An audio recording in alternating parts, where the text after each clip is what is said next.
El Ministerio Apostólico de Enseñanza y Predicación Rema Internacional presenta hoy al Reverendo Fernando García Sotomayor con la proclamación de las buenas nuevas de Dios para tu vida. El mensaje de ayer, el mensaje de hoy y el mensaje para la eternidad a los que tienen hambre y sed de la palabra de Dios. Un querigma de Dios para el que oiga, el que tiene oídos para oír. Escuche el dabar del Eterno a las naciones. Ahora es el tiempo para recibir el rema del Espíritu Santo a tu espíritu. Escuchemos con fe la memra del Señor para el alma. Vamos a la palabra del Señor. Mi esposa, como siempre, va a darle lectura a este texto en una traducción que no es la de Reina y Valera del 60, pero es una traducción maravillosa, muy buena. Y no solamente hace traducción aquí, los traductores no solo hicieron traducción, hicieron interpretación del pasaje. Y es una interpretación correcta. Escuchemos, ¿sí? El pasaje que hemos escogido para el día de hoy. Y aconteció que Jehová se le apareció estando en el camino, junto a la posada. Jehová estaba enojado con Moisés, y su mano estuvo a punto de caer sobre él, para matarlo, porque no había circuncidado a su hijo. Tremendo texto, ¿no? Dios nos bendiga por medio de su palabra. Éxodo 4:24. Usted puede leerlo también allá en su casa, ¿sí? Y buscar otras traducciones de este pasaje. Pero esta me parece excelente, muy buena. Oro al Señor entonces para que nos dé entendimiento de este pasaje. Oro al Señor para que el Señor abra nuestros sentidos espirituales. Nosotros podamos ser edificados, fortalecidos espiritualmente, consolados. Nosotros podamos ser edificados espiritualmente, vivificados espiritualmente. Todo eso lo puede hacer la palabra de Dios. Bien, mis amados, en la Biblia nosotros encontramos pasajes que a veces son de difícil interpretación, de difícil comprensión, pasajes oscuros, y uno le aplica todas las reglas de la interpretación bíblica, y con todo y eso pues nos queda como un velo de misterio en el texto, ¿sí? Algo allí que Dios no nos revela, que Dios no nos muestra. Y eso es correcto, porque allá en Deuteronomio 29:29 el Señor dice que las cosas que están reveladas son para nosotros y para nuestros hijos, pero las que no son para Él. Él las encubre, Él las guarda, sí, para Él. Así que nosotros tenemos que dar gracias a Dios por lo que Dios nos revela, sí, por el estudio y por la revelación sobrenatural que hace el Espíritu Santo, sí, en nuestras vidas. En este texto encontramos una situación extraña, bastante extraña. Dios, el Señor, se le aparece a su siervo Moisés en una posada y estaba airado contra su siervo. Estaba airado, el pasaje lo dice. Y quiso Dios matar a su siervo, a Moisés, a quien antes había llamado. Allá en el capítulo 3, nosotros vemos el llamamiento que Dios le hace a Moisés. En capítulo 3, ahí está el llamamiento. Y una vez que el Señor lo llama, lo empodera y lo envía para que sea el libertador de su pueblo, para que sea el pastor, el mentor espiritual de su pueblo, ahora se le aparece en una posada y quiere matar a su siervo. Quiere dejar caer su mano poderosa sobre él y aplastarlo, matarlo. y con ira, con enojo. Aquí vemos algo que realmente nos debe poner a reflexionar, ¿no? Porque la pregunta es, ¿y por qué quería Dios matar a Moisés? El texto ahí nos lo deja ver, ¿no? El texto dice que era porque Moisés no había circuncidado a sus hijos. Finalmente, más adelante nosotros vemos que quien termina circuncidando a los hijos del siervo de Dios, a los hijos del pastor, del mentor espiritual, fue la esposa, fue Séfora. Y Séfora lo hace y le reclama a Moisés que esta era una responsabilidad que le concernía, era a él, pero ella tuvo que hacerlo. Ella fue la que circuncidó a los hijos de Moisés. Uno de ellos se llamaba Gersón, el otro no recuerdo el nombre, pero uno de ellos se llamaba Gersón. Por esa razón, y uno dice, pero caramba, Dios, ¿por qué es tan drástico? ¿Por qué por esa fallita de Moisés? ¿Por qué quiere matarlo? ¿Por qué se aira tanto? Mi hermano, y en esa pregunta tenemos que reflexionar, porque les recuerdo, Dios no ha cambiado. El mismo Dios de Moisés es el mismo Dios que nos pastorea a nosotros, es el mismo Dios que usted y yo tenemos, el mismo Dios que nos llamó al ministerio, el mismo Dios. Bueno, eso concerniente a lo que es lo histórico, ¿sí? Al contexto histórico de este pasaje. Nos tenemos que saber en qué momento histórico ocurre esto en la vida de este varón, de Moisés. Yo me imagino el susto de Moisés, ¿sí?, al ver allí. Ahora, teológicamente, ¿no?, aclaremos, quien se le aparece a él no es Dios el Padre. Quien se le aparece a Moisés tampoco es Dios el Espíritu. Quien se le aparece es nuestro Señor Jesucristo, Dios el Hijo. Y seguramente esa manifestación fue en forma angelical. Fue el ángel de Jehová el que se le aparece a Moisés, ¿sí? Porque de las muchas formas en las que Dios se manifiesta a su pueblo, a sus hijos, de las muchas formas, solo hay 3 formas que son personales: el Padre, el Hijo y el Espíritu Santo. Y está escrito en la palabra de Dios que Dios el Padre a nadie lo ha visto jamás, y Dios el Espíritu tampoco, porque es que Dios es espíritu, y un espíritu no se ve con nuestros ojos físicos. Entonces, ¿quién se le apareció? Dios el Hijo, nuestro Señor Jesucristo, el ángel de Jehová, el mensajero de Dios, el ángel del pacto, nuestro Señor Jesucristo, antes de su encarnación, porque Él es Dios, Él es preexistente, ¿sí? Dios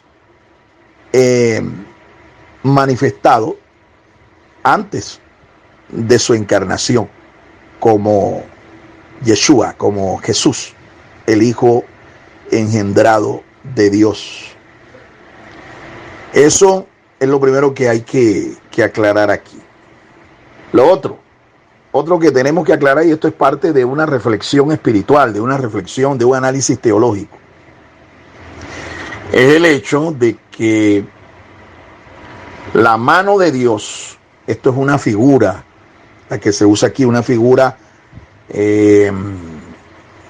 retórica, porque Dios no tiene mano, Dios no tiene boca, Dios no tiene pies, pero Dios es capaz de hacer todas las cosas, todas las funciones que hace un miembro de nuestro cuerpo, como por ejemplo la mano, ¿sí? Aquí dice el texto que la mano de Dios iba a caer sobre Moisés y lo iba a aplastar, lo iba a matar, lo iba a destruir.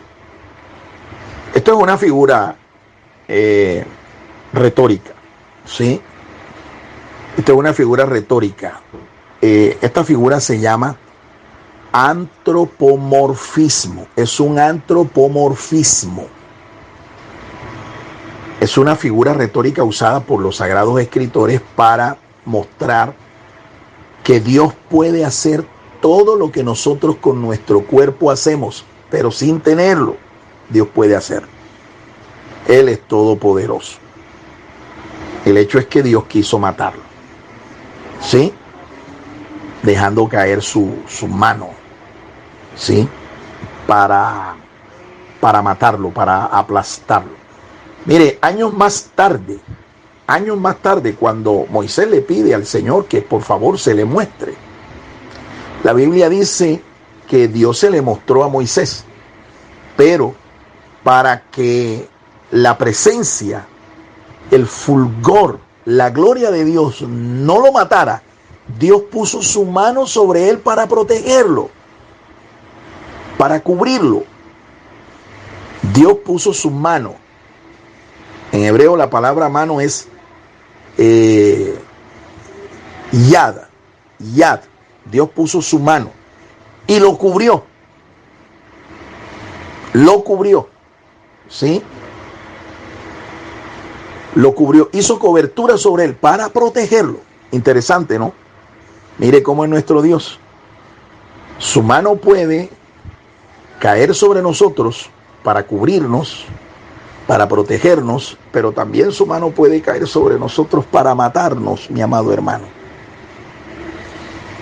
Bendito y alabado sea el nombre del Señor. Ahora, sigamos reflexionando sobre el pasaje.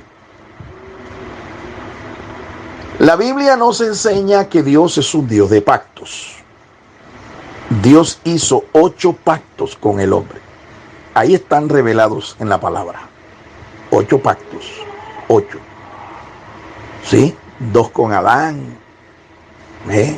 Uno lo hace con Noé, otro con Abraham y otro con Moisés. Anteriormente al pacto que Dios hizo con Moisés y su pueblo, Dios había hecho un pacto con Abraham.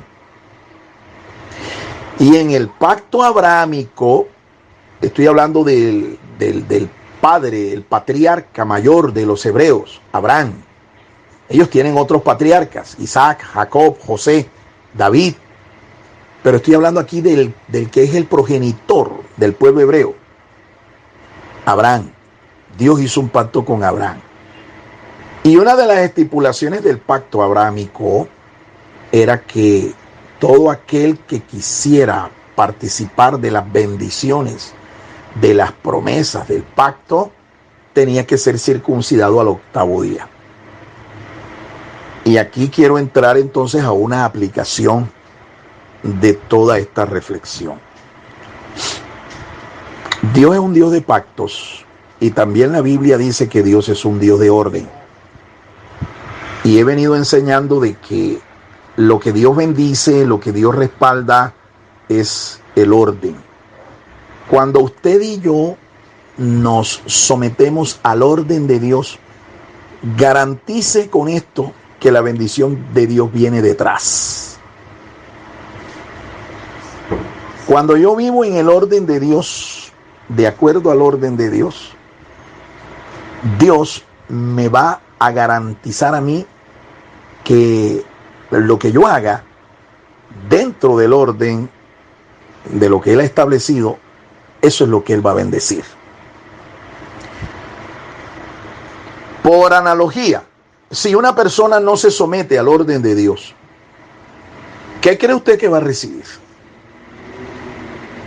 Ni respaldo, ni cobertura, ni protección, ni bendición de Dios. Ni respaldo, ni cobertura, ni protección, ni bendición de Dios. Por eso es importante que nosotros caminemos en el orden. La corporación tiene un estatuto nacional. Y ese estatuto nacional nació en el corazón de Dios y fue extraído de los principios y verdades que la palabra de Dios contiene. Cada artículo, cada uno de los parágrafos, todo el contenido de nuestro reglamento de nuestro estatuto está extraído de la palabra de Dios. Eso no fue capricho ni invento de este servidor. Eso fue producto de la acumulación de una experiencia que yo como servidor tuve. Yo serví a los intereses y a varios ministerios de las Asambleas de Dios, e incluso yo participé y realicé durante un tiempo, varios años, yo realicé la tarea de ser auditor y revisor fiscal de todo el Distrito Norte de las Asambleas de Dios. Participé de varias convenciones nacionales y distritales. Ahora, yo todavía soy ministro ordenado de las Asambleas de Dios. Yo participé en la reestructuración, en la actualización del Plan Educativo Nacional de las Asambleas de Dios, y participé también en Silvania, Cundinamarca, por allá por el año 2000. Participé en la actualización y renovación del estatuto y el reglamento interno local de las Asambleas de Dios. Yo acumulé experiencia, conocimiento y mucho estudio de la palabra de Dios para preparar este estatuto. Esto no fue producto de la invención, de la genialidad, ni mucho menos de este servidor, nada que ver. Esto fue producto de años de experiencia, de servicio, de instrucción que yo recibí y de participación de procesos directivos en los cuales yo participé. Entonces, si nosotros hemos aceptado ser parte de esta corporación y someternos al estatuto, ¿ves? Nosotros debemos esperar que si nosotros permanecemos en el orden estatutario, nosotros vamos a ser bendecidos por el Señor. Porque Dios, repito, como ya lo dije al principio, Dios es un Dios de orden y Dios bendice el orden. Ahora, si yo no quiero someterme al orden estatutario, al orden de este reglamento que establece las reglas de juego, de conducta, ¿sí?, de ejecución, si yo no quiero, pues sencillamente yo hago manifiesto a las personas a las que yo tengo que hacerle manifiesto. Consejo de ética de la corporación: hombre, yo no estoy de acuerdo con esto y esto y esto. No estoy de acuerdo con el reverendo. No estoy de acuerdo con el estatuto de la corporación. No estoy de acuerdo con ustedes. Yo no me sujeto a esto. Así que, por lo tanto, quiero decirles que yo me aparto, yo me voy a separar, porque yo no estoy de acuerdo con esto. Y no hay ningún problema, mi amado hermano. No hay ningún problema. Usted sigue siendo nuestro hermano en Cristo. Usted sigue siendo parte del reino de Dios. Pero usted seguramente buscará otra cobertura ministerial, otra cobertura espiritual, y usted se acogerá a un estatuto al que usted voluntariamente se sujete. Esta es la aplicación de todo esto. ¿Sabe por qué? Porque lo que Moisés estaba haciendo era violar el pacto abrahámico. Eso era lo que Dios vio que estaba haciendo Moisés. Moisés estaba violando una estipulación del pacto abrahámico. Y es curioso porque más adelante, cuando Dios le da a su siervo Moisés los 10 mandamientos, más los 613 estatutos, mandamientos, preceptos y ordenanzas del pacto mosaico, de la ley de Dios, allí se ratificó el hecho de que cada judío tenía que ser circuncidado al 8º día. Eso fue ratificado por la ley mosaica. ¿Ve? Dios es muy riguroso, mi amado hermano, con esto. ¿Ve? Y es más estricto y es más riguroso con los que Él ha llamado al ministerio, como fue el caso de Moisés. es más riguroso, más estricto, inflexible, implacable, especialmente con aquellos a los que ha llamado al ministerio. Aquellos que quieren caminar en el orden establecido en su palabra. Entonces tengamos en cuenta esto, ¿no? Tengamos en cuenta esto. Mire que Dios mató a los hijos de Aarón. ¿Por qué? Porque violaron el estatuto sacerdotal que se les había entregado. Estos hijos de Aarón, sin vergüenza, dejaron apagar el fuego que Dios colocó sobre su altar para los sacrificios, repusieron el fuego con fuego extraño, fuego que no venía de Dios, se emborracharon, estaban ministrando borrachos, y el texto dice que hasta actos de inmoralidad cometían con las mujeres del pueblo de Dios. Terrible. ¿Qué hizo Dios? Los quemó, los mató. ¿Te das cuenta? ¿Qué hizo con Usa? Aquel que David designó para que ayudara a transportar el arca de allá de donde estaba con los edomitas hasta Jerusalén. Cuando Usa, el arca se cae y viene y intenta levantarla. ¿Qué hace Dios? Mató a Usa. ¿Ve? ¿Por qué? Porque Usa no era el designado para transportar el arca. No era parte de la familia sacerdotal, Usa. Entonces, mire lo que hace Dios en los días de la restauración de Nehemías, Esdras, Zorobabel, cuando ellos regresaron de allá de Babilonia por orden, por decreto de los reyes medo-persas.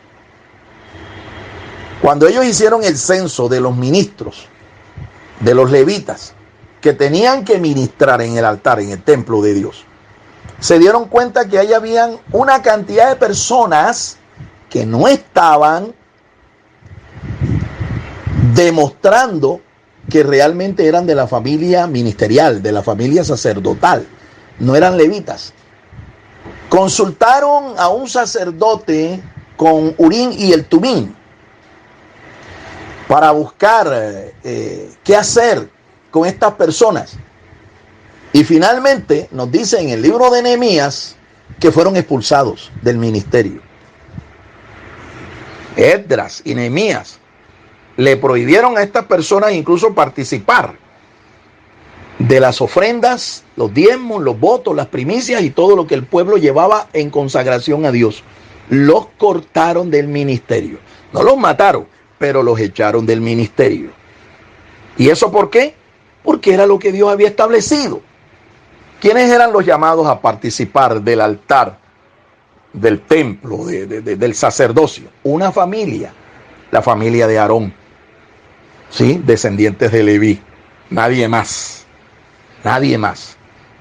Gloria al Señor que en este tiempo Dios nos ha llamado a nosotros a ser sus ministros, a ser sus sacerdotes, a ser sus servidores, sus levitas. Gloria a Dios por eso. Pero en el antiguo pacto no era así. Bendito y alabado sea el nombre del Señor. Bien, mis amados hermanos, hasta aquí esta reflexión.